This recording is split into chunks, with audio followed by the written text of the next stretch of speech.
पहले से new project start कर रहा हूँ।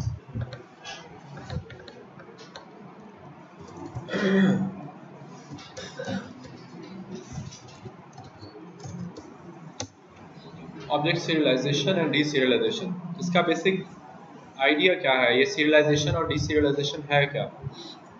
बेसिकली जब आपने किसी ऑब्जेक्ट को स्टोर करना होता है, ऑब्जेक्ट के डाटा को जब आपने स्टोर करना होता है तो उसको हम सीरियलाइजेशन कहते हैं।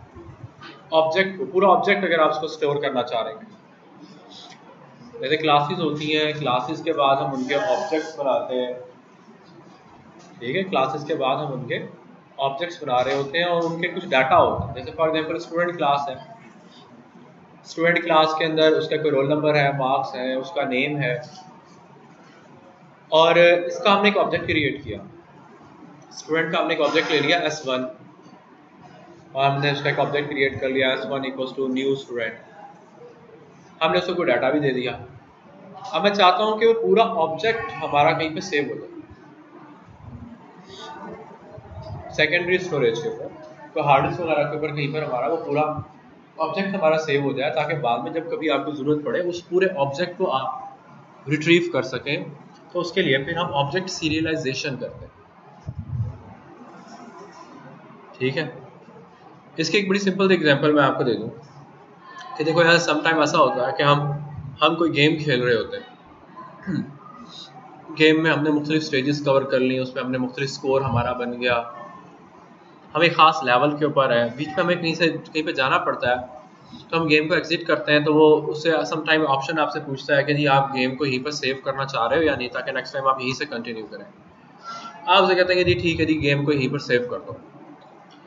वो गेम सेव हो गई, आपने गेम को क्लोज कर दिया, सिस्टम बंद किया, उसके बाद आपने अपने काम से फारिग होकर आया, आपने सिस्टम दोबारा ऑन किया और आपने गेम को स्टार्ट किया, गेम वहीं से शुरू हो जाती है, गेम आपकी वहीं से शुरू हो जाती है। अब वो बेसिकली आपने जो गेम को सेव किया तो वो उसने उसका एक ऑब्जेक्ट बना दिया, और ऑब्जेक्ट बना के उसने हार्ड डिस्क पे कहीं पे सेव कर दिया, और जब आप उसको दोबारा से आके स्टार्ट करते हैं तो वहीं से उसको डीसीरियलाइज करता है। सीरियलाइज मतलब उस पूरे ऑब्जेक्ट के डाटा को जाके किसी सेकेंडरी स्टोरेज के ऊपर उसको स्टोर कर दो, या डीसीरियलाइज का मतलब यह है कि आप अपने उस पूरे डाटा को जो आपने सेव किया हुआ है उसको आप फिर से उसको आप रिट्रीव कर लें।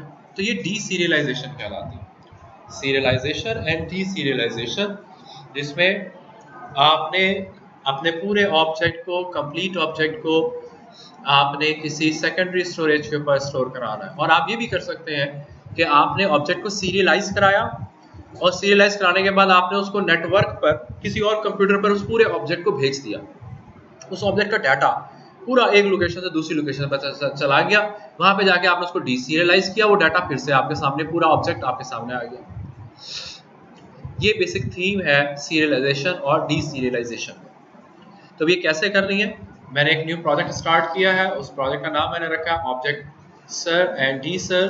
सीरियलाइजेशन और डीसीरियलाइजेशन को थोड़ा सा हमने एब्रिवेट कर लिया। मैं अपने इस प्रोजेक्ट में आ रहा हूँ, ये मेरे पास एक जस्ट सिंपल फॉर्म है क्योंकि हम विंडोज एप्लीकेशन में काम कर रहे हैं। ये जस्ट मेरे पास एक सिंपल सा फॉर्म है। मैं अपने सोल्यूशन एक्सप्लोरर में आया, यहाँ पर अपने प्रोजेक्ट के ऊपर आए, राइट क्लिक करें और उसके बाद उसको ऐड में आए। ऐड में आने के बाद आप यहाँ से एक न्यू क्लास जो है आप इसके अंदर ऐड करें। क्लास, मैं एक क्लास बना रहा हूँ अलग से, ठीक है। मैं एक क्लास बना रहा हूँ। जैसे हम क्लास बनाएंगे ना, तो एक क्लास आपके यहाँ पर ऐड हो जाएगी, जहाँ पे फॉर्म आ रहा है, फॉर्म 1 है, यहीं पर ही program.cs आपको नजर आ रहा है। तो मैं एक क्लास बनाने लगा हूँ। फॉर एग्जांपल उस क्लास का नाम मैं रख रहा हूँ स्टूडेंट। ये क्लास, तो देखो ये स्टूडेंट क्लास इधर ऐड हो गई, student.cs, और ये उसकी विंडो भी उसने ओपन कर दी है, student.cs क्लास है हमारी। मैंने यहाँ पर उसका कुछ डाटा मेंबर्स वगैरह मैं ले रहा हूँ, जैसे फॉर एग्जांपल इंट में ले रहा हूँ रोल नंबर, मार्क्स, एक स्ट्रिंग में मैं उसका नेम ले रहा हूँ। आगे आप कुछ भी ले सकते हैं, जो भी लेना चाहें, जो भी उसका डाटा लेना। साथ ही मैं यहाँ पर उसका एक कंस्ट्रक्टर डिफाइन कर रहा हूँ, public student int r comma int m comma string n।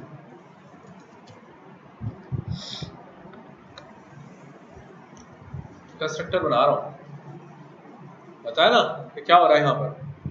अगली स्टेटमेंट क्या होनी चाहिए बताओ। एक मिनट ठहरो। हाँ भाई एजाज तुम बताओ उधर से।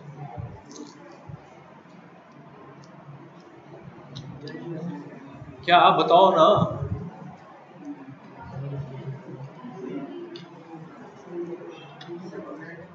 हाँ हाँ जी है आर।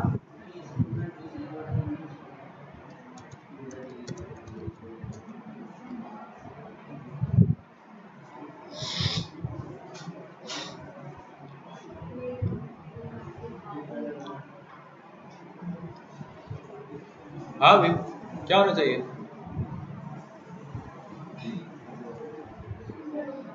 हाँ स्टूडेंट S1 इक्वल्स प्रोड्यूस ऐसे।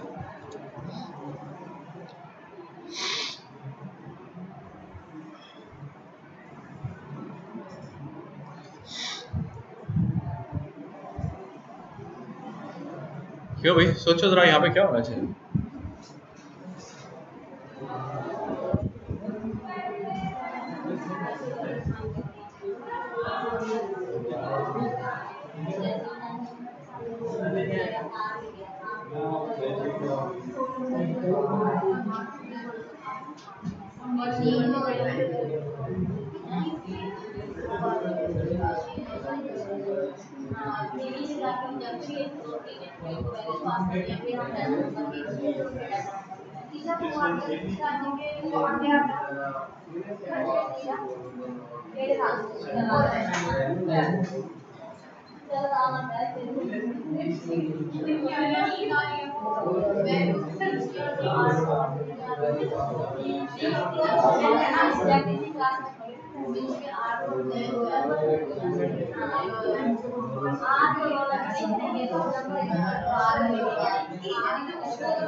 हाँ जी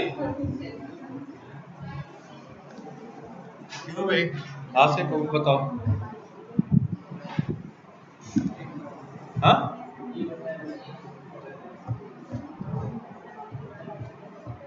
हाँ भाई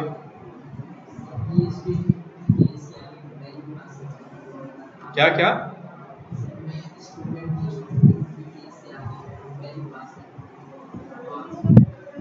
हाँ भाई बराबर।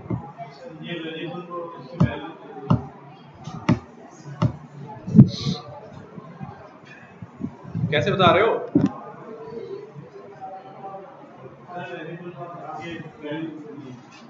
कैसे देंगे को बताओ ना।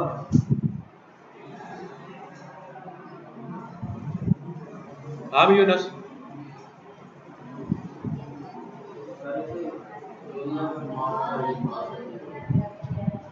कैसे लिखूं मुझे लिखवाओ ना।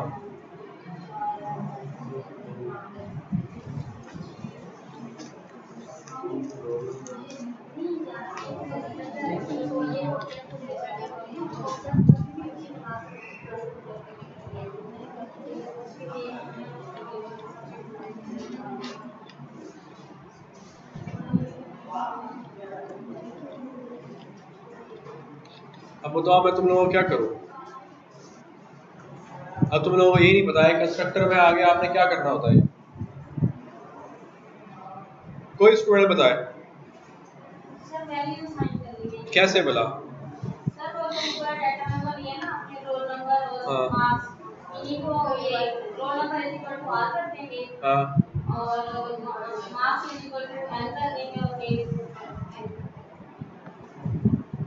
इतनी सी बात तुम लोगों को नहीं पता, पता नहीं का झक मार मार के थर्ड सेमेस्टर में पहुंच गए। सेकंड सेमेस्टर में भी कंस्ट्रक्टर पढ़ाया, यहां पे आके फिर पढ़ाया सारा मैंने। नहीं घर जाके पढ़ोगे ना, किताबें तो तुम लोगों के लिए पता नहीं हराम होता है कि किसी चीज को हाथ लगा ले कोई पढ़ ले जाके। हर टीचर आपसे तंग है, हर टीचर। मुस्तफा साहब को ले लो, ये अपने ग्राफिक्स वाले सर को ले लो, मैडम पढ़ा रही है वो अलग तंग है, और जो मेरे साथ कर रहे हो वो मुझे पता है। कितनी दफा ये चीज पढ़ी है हमने।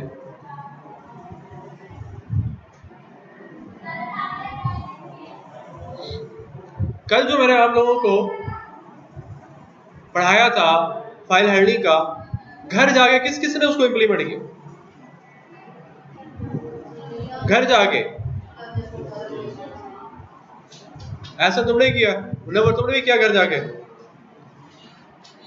और पीछे एजाज, नासिर, फिर उसके बाद आगे हाफिज हो गया उसके।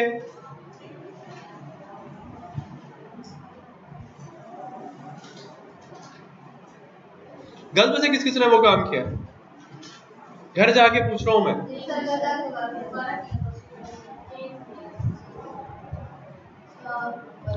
जो पढ़ के दोबारा से नहीं आएगा, मैंने अगले लेक्चर उसको लेने ही नहीं देना। तुम लोग चाहते हो कि तुम लोग थर्ड सेमेस्टर में आगे ड्रॉप हो, तुम लोग ये चाहते हो, और 2 से सीजीपीए तुम्हारी 0.01 भी नीचे आई ना तो ड्रॉप हो जाओगे। 1.99 खत्म तुम लोगों का एमसीएस। 1.5 साल जाया, 3 सेमेस्टर की फीसें जाया, सब खत्म। एहसास ही नहीं होता किसी चीज का तुम लोगों को।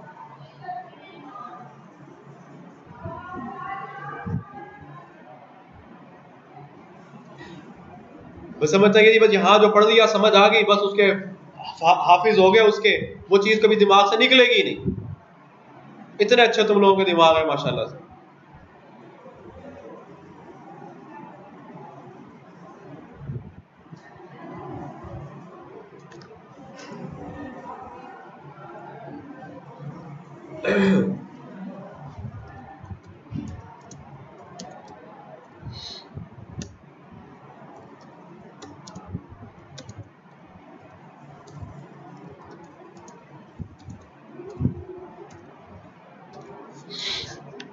ये हमने कंस्ट्रक्टर डिफाइन किया है, और हमने क्लास बनाई है बड़ी सिंपल क्लास, जो हमने काम पहले 3600 दफा हमने किया हुआ।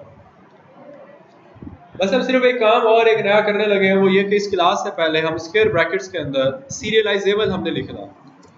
सीरियलाइजेबल को यूज करने के लिए, उस क्लास को यूज करने के लिए हमें ऊपर एक नेम स्पेस इंक्लूड करानी होगी। System dot run time dot serialisation, ये ऊपर नेम स्पेस हमें इंक्लूड करानी होगी सीरियलाइजेशन की। बाय डिफॉल्ट कोई क्लास सीरियलाइजेबल नहीं होते, आपको बताना पड़ता है कि भी ये वाली क्लास सीरियलाइजेबल क्लास होनी चाहिए, इस क्लास के ऑब्जेक्ट को मैंने सेव करना है। अगर सेव करना है तो उसके लिए आपको सीरियलाइजेबल, ये जो आपके पास सीरियलाइजेशन का जो आपके पास नेम स्पेस है, ये आपको यूज करनी होगी। और ऊपर आप यहाँ पर क्लास से पहले आप लिखेंगे सीरियलाइजेबल स्क्वायर ब्रैकेट्स। अब इससे हमारा जो रन टाइम इन्वायरमेंट है, CLR जिसको हम कहते हैं कॉमन लैंग्वेज रन टाइम, उसको पता लग जाएगा कि भाई इस क्लास का जो भी ऑब्जेक्ट बनेगा, यूजर उस ऑब्जेक्ट को सेव कर सकता है, सीरियलाइज कर सकता है, या उसको डीसीरियलाइज किया जा सकता है। सिंपल क्लास बनाई है, मैंने कोई काम नहीं किया, और उस क्लास से पहले मैंने सीरियलाइजेबल को जो है वो यूज़ किया। ठीक है, ये क्लास मैंने बना के इसको मैंने सेव कर दिया। बल्कि मैं सेव करने से पहले मैं यहाँ पे एक मेथड और बना लेता हूँ। एक कंस्ट्रक्टर मैंने बनाया, एक मैं मेथड बनाता हूँ जो इसके डाटा मेंबर्स की वैल्यूज़ को रिटर्न करेगा। मैं उसका नाम मैं रख रहा हूँ void view student। ये मेथड बड़ा सिंपल सा मैं मेथड बनाने लगा हूँ, जिसमें मैंने मैसेज बॉक्स के अंदर रोल नंबर, नेम और मार्क्स को मैंने डिस्प्ले करा देना है बस। तो मैं मैसेज बॉक्स के अंदर मैं चाहता हूँ कि वो डिस्प्ले हो। मैसेज बॉक्स यहाँ पर आपको नहीं मिलेगा, क्योंकि ये जो हमारी क्लास है, अगर आप इस क्लास के अंदर देखें तो ये जो आपकी नेम स्पेसेस अवेलेबल है, इन नेम स्पेसेस में हमारे पास ऐसी कोई नेम स्पेस नहीं है जहाँ से आपको मैसेज बॉक्स मिल सके। तो उसके लिए आप यहाँ पर एक अलग नेम स्पेस इंक्लूड कराएंगे using system dot Windows dot form. ये नेम स्पेस मैंने लिया सिर्फ मैसेज बॉक्स के लिए। ऊपर वाली मैंने नेम स्पेस ली क्योंकि मुझे अपने ऑब्जेक्ट को, अपनी क्लास के ऑब्जेक्ट को सीरियलाइज करना है। ठीक है, उसके बाद अब मैं मैसेज बॉक्स में यहाँ पे अब मैं बना सकता हूँ, उसको मैं यूज कर सकता हूँ। मैसेज बॉक्स डॉट शो, मैं सिर्फ इनकी वैल्यूज को शो कराना चाह रहा हूँ। मैं लिख रहा हूँ जी रोल नंबर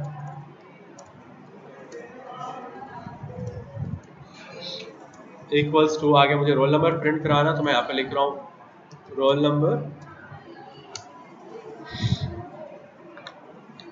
आगे मैंने लाइन ब्रेक की है, यहाँ पे मुझे शो कराना है उसके मार्क्स,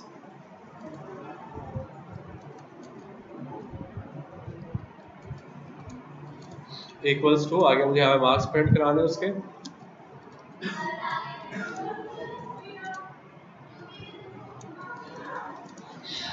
नेम इक्वल्स टू, और आगे फिर मुझे नेम प्रिंट कराना है।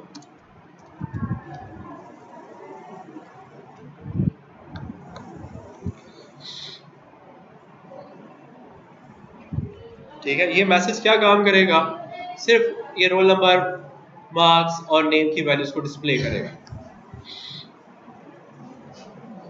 बहुत ही सिंपल सा हमने काम किया। अब हम आ रहे हैं अपने फॉर्म के ऊपर। इस फॉर्म के ऊपर मैं लगा रहा हूँ एक बटन।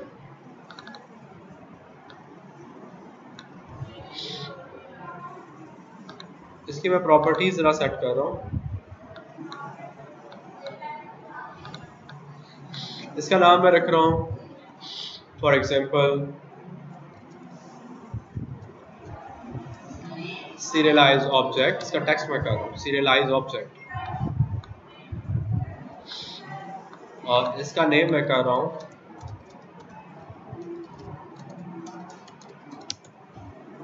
Serialised object. मैंने इसका नेम कर दिया। मैं यहाँ पर आया और मैं इसका कोड लिखने लगा।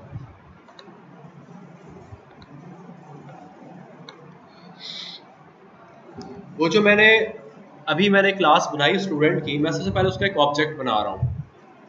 ऑब्जेक्ट बनाने के लिए हम लिखेंगे स्टूडेंट S1। ये ऑब्जेक्ट बनाने के लिए हम लिखते हैं, जो आप सब लोग तकरीरें झाड़ रहे हो कि कंस्ट्रक्टर की वैल्यू असाइन करवाने के लिए आप लोग ये जो काम बता रहे थे,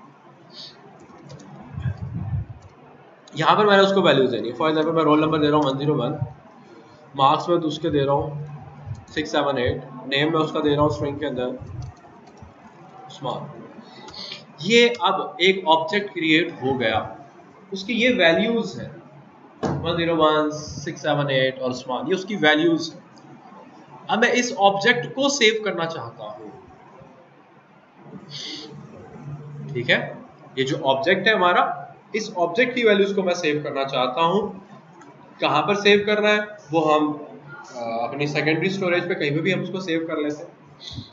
सेव करने से पहले हमें चाहिए होगा एक फाइल स्ट्रीम को यूज करना होगा। फाइल स्ट्रीम जो हमने कल पढ़ी थी, क्या थी फाइल स्ट्रीम, क्या काम करती थी?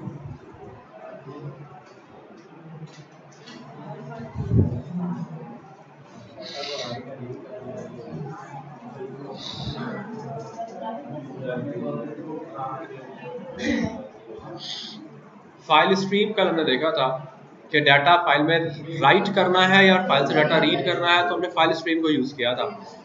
तो अब मुझे यहाँ पे उसके साथ फाइल स्ट्रीम यूज़ करनी होगी। फाइल स्ट्रीम के लिए हमने नेम स्पेस कौन सी यूज़ की थी?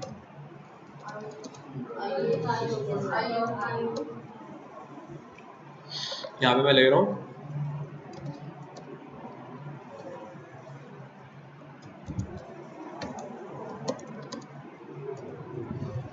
मैं यहाँ पर एक उसी तरह जैसे हमने कल काम किया था, एक फाइल का नेम देता हूँ विद लोकेशन, और ताकि हमारा फाइल स्ट्रीम उस फाइल के साथ कनेक्ट हो जाए। मैं उसको नाम दे रहा हूँ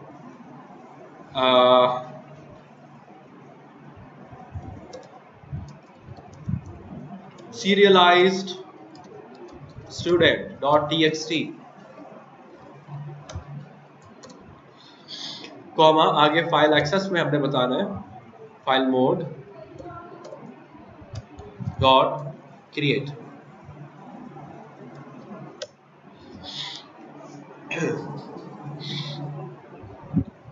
ये मेरा एक सिंपल सा एक फाइल स्ट्रीम का ऑब्जेक्ट मैंने लिया जो हमने कल भी यूज किया था।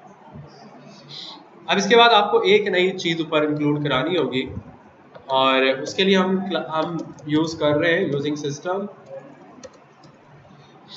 Dot run time dot serialisation dot formatter dot binary. Binary format में हमने अपने डाटा को स्टोर कराना है, उसके लिए हमने ये नेम स्पेस ऊपर ले लिया। ऑब्जेक्ट के डाटा को बाइनरी फॉर्म में स्टोर कराना,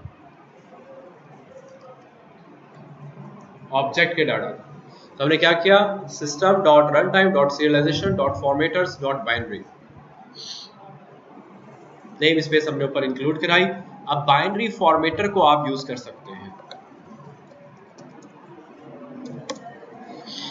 बाइनरी फॉर्मेटर, उसका नाम मैं रख रहा हूँ bf equals to new binary formatter, और इसको आप जस्ट सिंपल उसका एक कंस्ट्रक्टर ले लेंगे।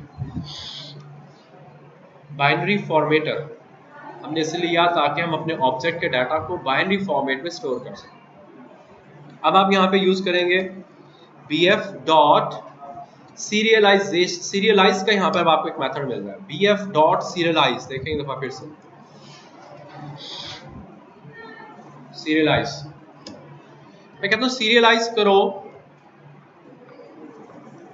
कहां पर, पहले स्ट्रीम बताओ। स्ट्रीम वो मैंने ले लिया है fs फाइल स्ट्रीम, किसको स्टोर कराओ, s1 को।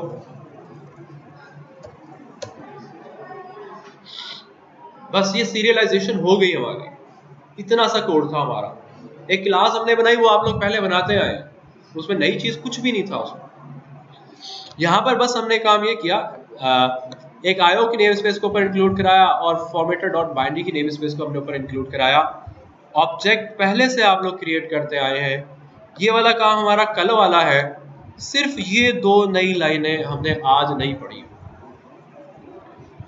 बाइनरी फॉर्मेटर, उसका नाम bf रखा equals to new binary formatter, और हमने bf डॉट सीरियलाइज करवा दिया।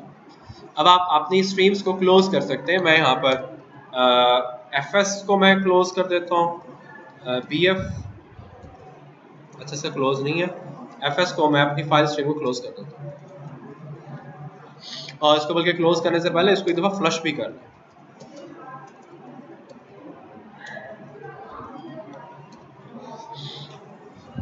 ठीक है, ऑब्जेक्ट का नाम मैंने क्या रखा है, serialized student.txt।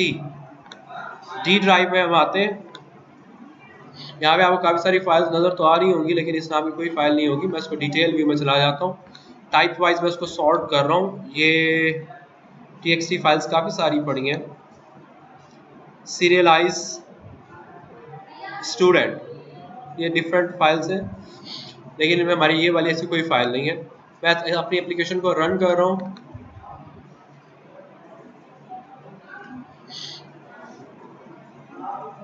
और इसमें मैं क्लिक कर रहा हूँ।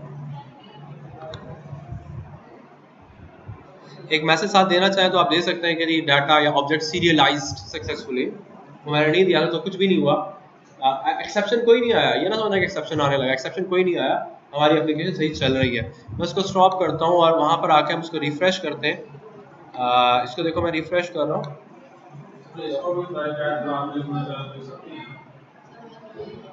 एक सेकंड ठहरो,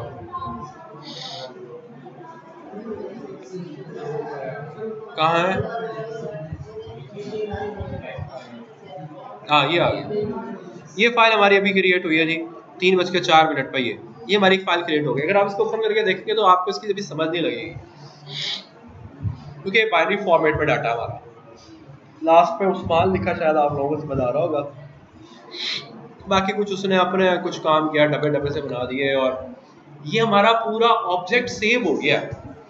ऑब्जेक्ट उसका जो भी डाटा था, रोल नंबर मैंने दिया था, मार्क्स दिए थे। मैं एप्लीकेशन को क्लोज कर रहा हूँ, इसको भी मैं इधर से क्लोज करता हूँ, बल्कि एप्लीकेशन मैं क्लोज कर चुका हूँ ऑलरेडी। हमने पूरा ऑब्जेक्ट सेव कर दिया। अब मैं उसको रिस्टोर करता हूँ ऑब्जेक्ट के डाटा को। उसके लिए हमें डीसीरियलाइज करना होगा। नहीं, आपका जो आप सीरियलाइजेशन करेंगे तो डाटा आपका या तो बाइनरी फॉर्म में स्टोर होगा, या एक और पैटर्न होता है उसको हम सोप कहते हैं, वो एक्सएमएल फॉर्मेट के लिए यूज होता है। तो हम बाइनरी में ही इसको सेव करेंगे तो ज़्यादा बेहतर रहेगा। और मेथड भी हो सकते हैं, टेक्स्ट नहीं होगा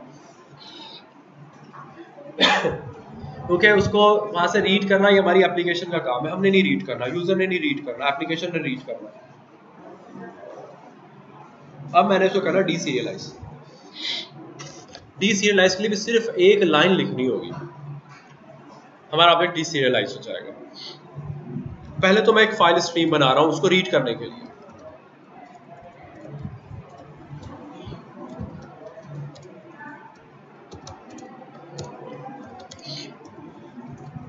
इसको मैं पाथ दे रहा हूं,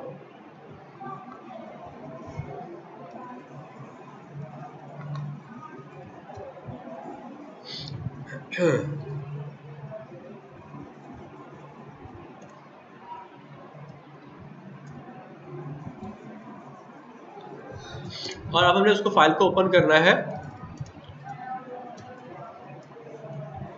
डॉट ओपन, वही सेम कल वाला काम। अब आपने फाइल को ओपन कर लिया, अब आप उसको डीसीरियलाइज कर सकते हैं।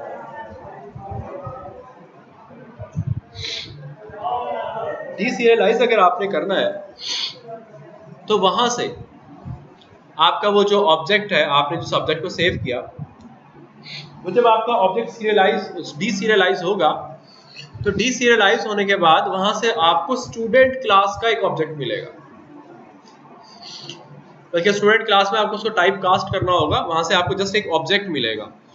तो उसके लिए अब आप क्या काम करेंगे, मैं यहाँ पर एक स्टूडेंट क्लास का एक वेरिएबल ले रहा हूँ, स्टूडेंट। फॉर एग्जाम्पल मैं उसका नाम रख रहा हूँ न्यू स्टूडेंट, सिर्फ डिस्टिंग्विश कर रहा हूँ कि ऑब्जेक्ट बनाया था तो S1 के नाम से बनाया था, S1 के डाटा को सेव किया था मैंने।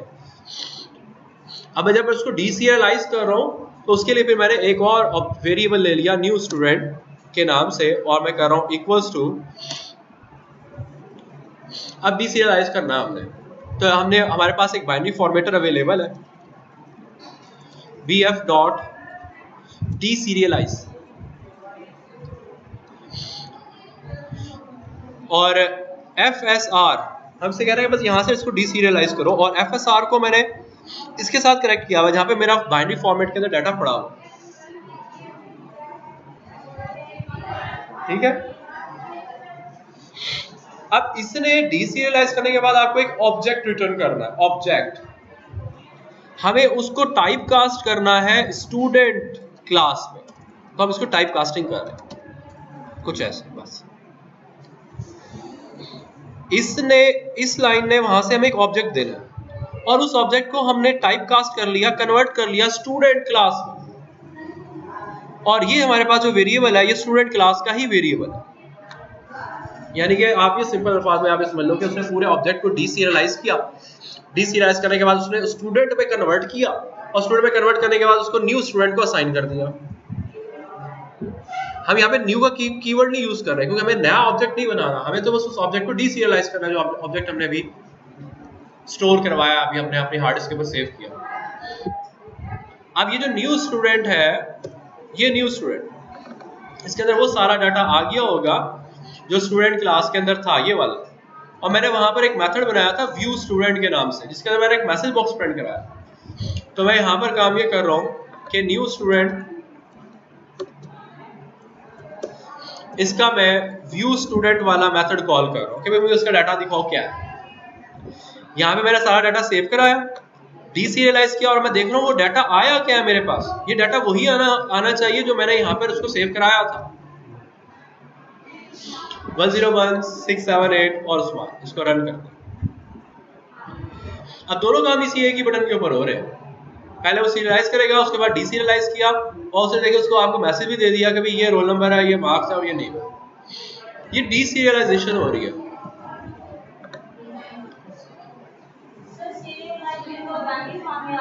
जी जी,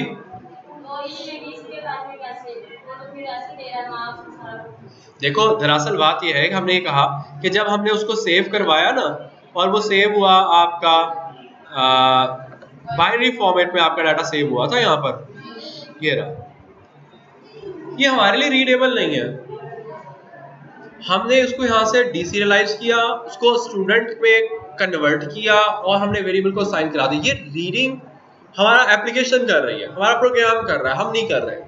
हम तो ऐसे ही रीड करेंगे कि हम उसे ओपन करके देख ले या उसको प्रिंट करा ले, तो बूथों में ऐसे डब्बे डब्बे और सारे देखो पब्लिक की टोकन इक्वल्स टू डाल, पता नहीं क्या क्या कुछ दे रहा, वर्जन वगैरह सारा कुछ। ये सारी चीजें हमारे लिए मीनिंगलेस है, लेकिन ये हमारे प्रोग्राम को पता है कि इसमें से डाटा रिट्रीव कैसे करना। जो चीजें आप मांग रहे थे उसने वो सारी चीजें आपको रिटर्न कर दी, वापस कर दी। डाटा सेव हुआ, हार्ड डिस्क पे फाइल बनी, सीरियलाइज हो गया, और उसी को हमने डीसीरियलाइज कर दिया।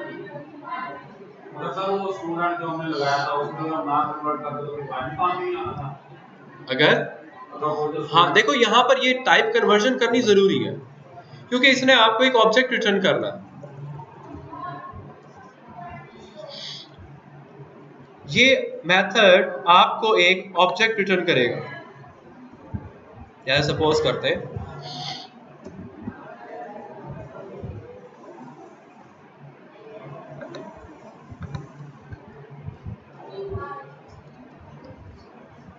FSR को मैं यहाँ पे कॉल कर रहा हूँ। इस मेथड ने आपको एक सिंपल ऑब्जेक्ट रिटर्न करना है, और उस ऑब्जेक्ट को हम टाइप कास्ट करेंगे स्टूडेंट। अगर आपने हमें टाइप कास्टिंग ना की तो सही डाटा आपको नहीं मिलेगा, आपको टाइप कास्ट करना जरूरी है। ठीक है जी, बात क्लियर हो गई, कोई कंफ्यूजन तो नहीं है? जी बिल्कुल बिल्कुल बिल्कुल, उसी को उठा के दिखा, कोई और नहीं है। देखो यहाँ पे आप चेंज करके देख लें, मैं यहाँ पे आप कर रहा हूँ फॉर एग्जांपल मार्क्स मैंने उससे कर दिया जी 1100, नाम मैंने उससे कर दिया XYZ। इसी को सीरियलाइज करेगा और उसी को उठा कर आपको दिखाएगा, तो ही सीरियलाइजेशन और डीसीरियलाइजेशन का फायदा है, अदरवाइज उसका तो फायदा ही कोई नहीं है। क्योंकि आपने सेव कुछ और कराया था और डाटा आपको मिल कुछ और रहा है, ये तो कोई फायदा नहीं है। तो ऐसे ही है कि आपने गेम्स जब क्लोज कर रहे थे, आप 5th स्टेज के ऊपर थे, आपने उसको सेव किया, और जब आपने आके उसको रिज्यूम किया तो उसने स्टेज 2 से लगा दिया। वो आपका इसका मतलब है आपका लेवल और उसका सारा स्टेटस सेव तो नहीं हुआ। जो डाटा दोगे वो एज इट इज उसको सीरियलाइज करेगा और उसी को बाद में जाके डीसीरियलाइज करेगा। क्लियर? कोई मसला, कोई कंफ्यूजन? ये बड़ा सिंपल था, हमने काम किया, हमने सिर्फ 2-1 लाइनें ही नहीं पढ़ी हैं। ये भी आप ग्राफिक्स का लेक्चर ले लो, उसके बाद मैंने अपने इसी लेक्चर को आगे दोबारा से कंटिन्यू करना है।